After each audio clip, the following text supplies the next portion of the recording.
All right, if you've been following this series on this Nissan D21 hard body pickup truck and me trying to get it back together and going, then you know I've dealt with broken bolts, bad valve guides, worn valves, broken exhaust manifolds, stuck emissions pipes.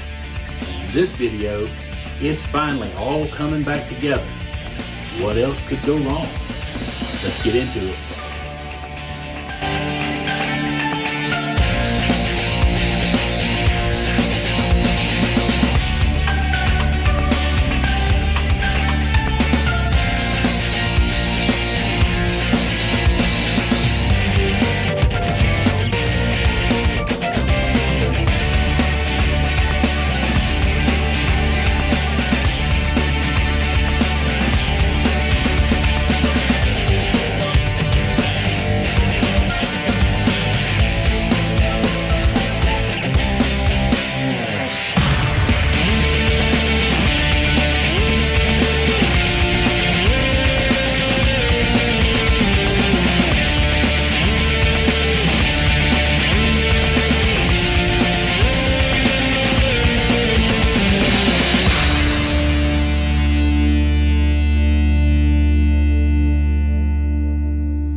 All right, pro tip when messing with old junk. You have heater core connections right here. And sometimes these hose will stick to the pipe sticking out. Your best chance of not breaking that is if that hose is stuck, because you don't want to go pulling and jerking on it too much. You will break that heater stub pipe and have to change the heater core. Razor knife. Gently score that hose. And if you're dealing with some that are plastic, you got to really be careful with a razor knife. You don't get carried away. Just score the hose.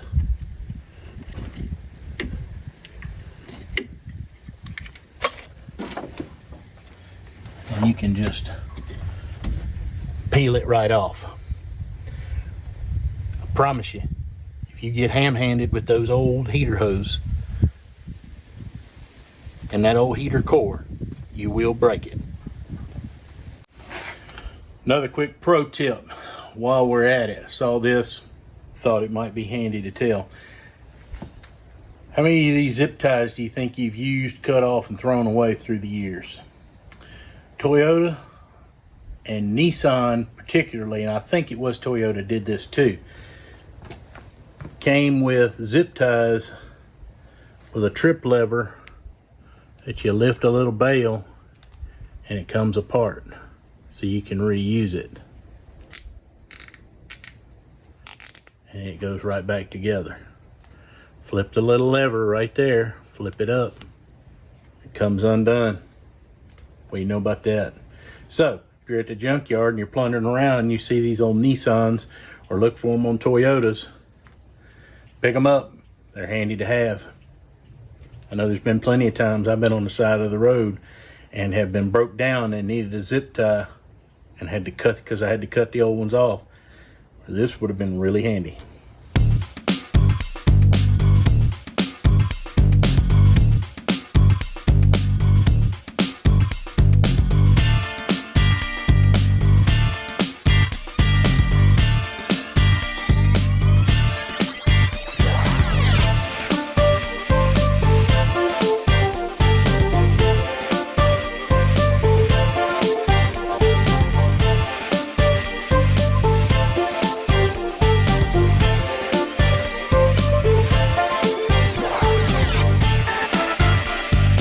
All right, well, cylinder head, as you can see, we landed it back on the block.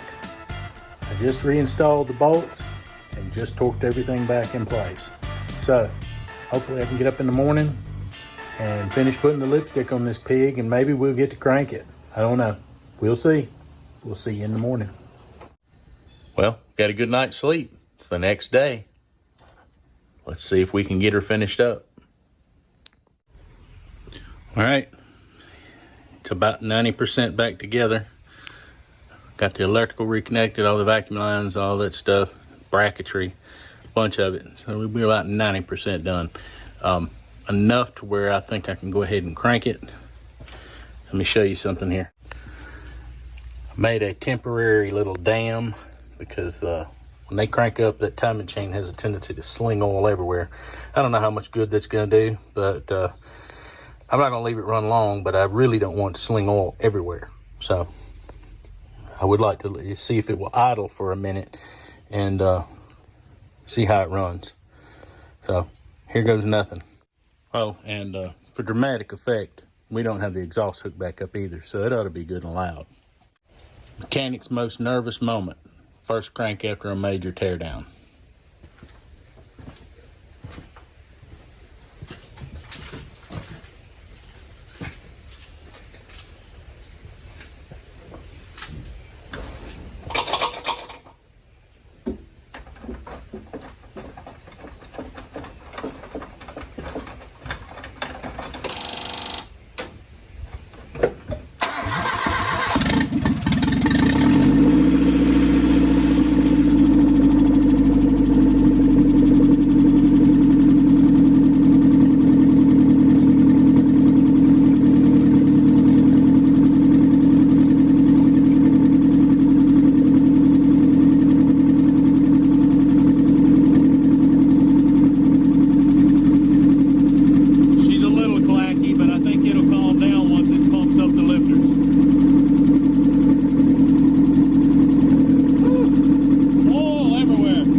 I think that was a success.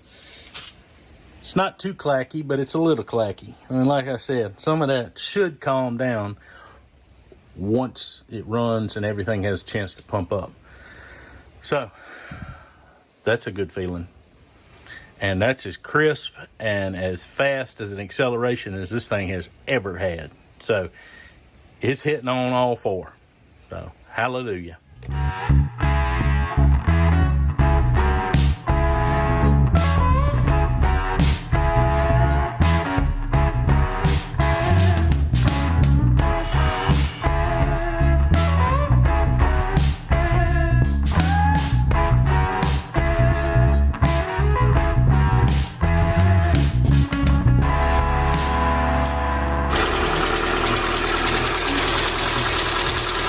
A little oil on the exhaust.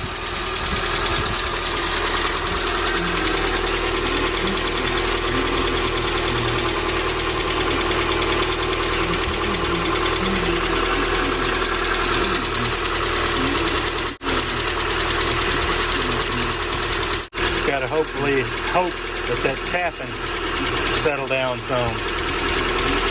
We'll let her heat cycle. Heard worse, but I don't like what I'm hearing though. Fortunately, I can fix that without having to tear the engine completely back down. It's just going to cost me $20 a rocket. And just like that, it got up to temperature and started quieting down.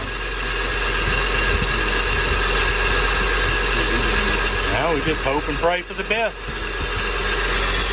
And that oil finished burning off. Good grief. We got coolant flowing.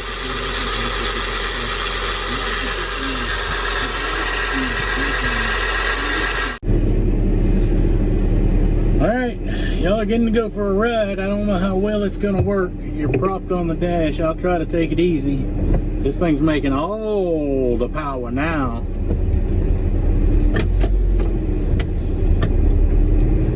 Accelerating smoothly.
feel all that raw power?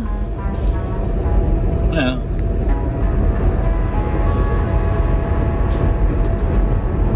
all 140 horses that it potentially could make. All right, well, it's been a couple of days. Let's do a quick cold start and see if she's still quiet.